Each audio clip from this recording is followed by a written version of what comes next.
Saudari-saudaraku yang terkasih, berjumpa kembali bersama saya Inspirasiku di Antara.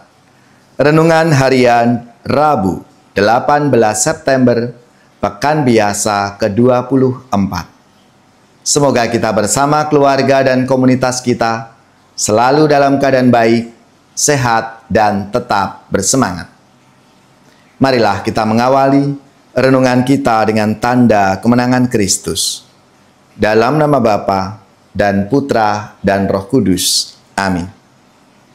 Allah Bapa yang Maha Pengasih, melalui Putramu Yesus Kristus, Engkau menyampaikan belas kasih-Mu yang agung. Semoga kami senantiasa mengutamakan kasih dalam setiap tingkah laku kami.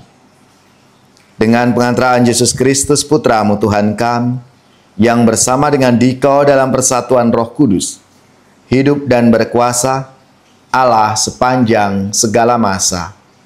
Amin. Dalam nama Bapa dan Putra dan Roh Kudus. Amin. Inspirasi kita hari ini dari Injil Suci menurut Lukas bab 7 ayat 31 sampai 35. Marilah kita siapkan kitab suci kita masing-masing. Kita akan membaca bersama-sama lalu merenungkannya. Sekali peristiwa, berkatalah Yesus kepada orang banyak, "Dengan apakah akan kuumpamakan orang-orang dari angkatan ini? Mereka sama dengan anak-anak yang duduk di pasar dan berseru-seru, 'Kami meniup seruling bagimu, tetapi kalian tidak menari. Kami menyanyikan kidung duka, tetapi kalian tidak menangis.'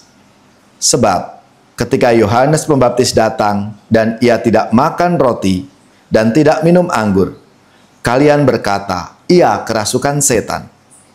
Kemudian Anak Manusia datang, ia makan dan minum, dan kalian berkata, 'Lihatlah seorang pelahap dan peminum, sahabat pemungut cukai dan orang berdosa.' Tetapi hikmat dibenarkan oleh semua orang yang menerimanya."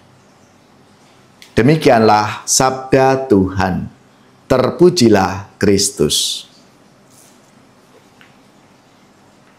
Saudari-saudaraku yang terkasih, dalam perumpamaan sabda Tuhan hari ini, anak-anak kecewa karena mereka tidak mampu membujuk siapapun untuk bergabung dalam musik yang mereka mainkan. Mereka mengeluh bahwa jika mereka memainkan musik di pesta pernikahan, tidak ada yang mau bernyanyi dan menari. Dan jika mereka mainkan di musik di pemakaman, hasilnya juga sama. Refren ini menggemakan kata-kata pengkhotbah yang berbunyi, "Ada waktu untuk menangis dan ada waktu untuk tertawa. Ada waktu untuk meratap dan ada waktu untuk menari." Saudari-saudaraku yang terkasih, pesan Yesus tentang kerajaan Allah adalah sebuah pewartaan tentang kabar baik dan sukacita yang besar bagi mereka yang mau mendengarkan. Tetapi juga peringatan bagi mereka yang menolak. Mengapa pesan Yohanes Pembaptis dan pesan Yesus mendapat penolakan dan telinga mereka yang mendengarkan seolah-olah tuli? Jawabannya adalah karena iri hati dan buta rohani. Dua penyakit rohani ini telah menjangkiti para ahli Taurat dan orang-orang Farisi, sehingga mereka mengaitkan Yohanes yang berpuasa dengan kerasukan setan dan perjamuan makan bersama Yesus sebagai pesta pora bersama pendosa. Mereka tidak mampu untuk melihat hal-hal yang baik yang dilakukan oleh orang lain, bahkan yang dilakukan oleh mereka yang diutus Allah. Apa yang dapat membuat kita menjadi buta secara rohani dan lambat mendengarkan suara Tuhan? Saudari-saudaraku yang terkasih, seperti generasi pada zaman Yesus, zaman kita juga ditandai dengan ketidakpedulian dan kebutaan, terutama pada perkara-perkara surgawi. Ketidakpedulian membuat telinga kita tuli, terhadap suara Tuhan dan kabar baik dari Allah. Hanya orang yang rendah hati yang dapat menemukan sukacita di dalam kasih karunia dan kemurahan Allah. Saudari-saudaraku yang terkasih, marilah kita semua dipanggil untuk sungguh mampu melihat dan mendengarkan sapaan Tuhan di dalam kehidupan kita sehari-hari. Ya Tuhan, bukalah telinga kami untuk mendengar kabar baik tentang kerajaan-Mu, dan bebaskanlah hati kami untuk mengasihi dan melayani-Mu dengan penuh sukacita. Semoga tidak ada yang menghalangi kami untuk mengikuti Engkau dengan sepenuh hati.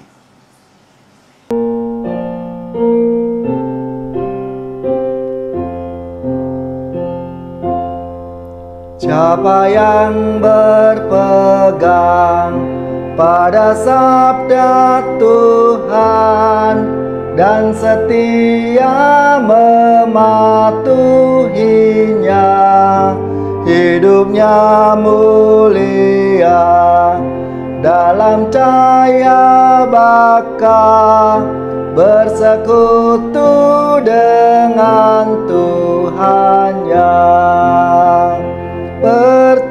Percayalah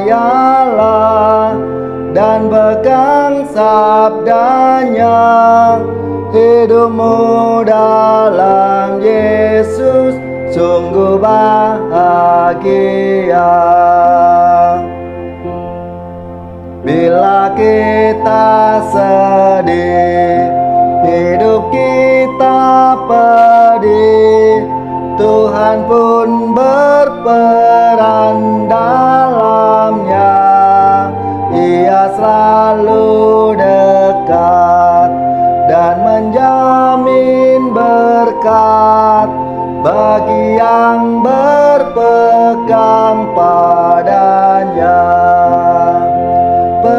Percayalah dan pegang sabdanya, hidupmu dalam Yesus sungguh bahagia.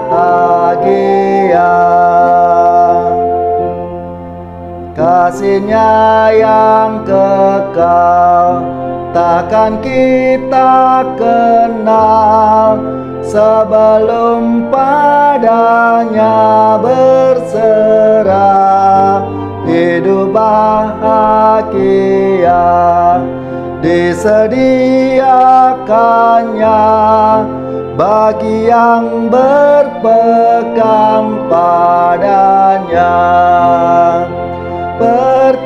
Percayalah dan pegang sabdanya, hidupmu dalam Yesus sungguh bahagia.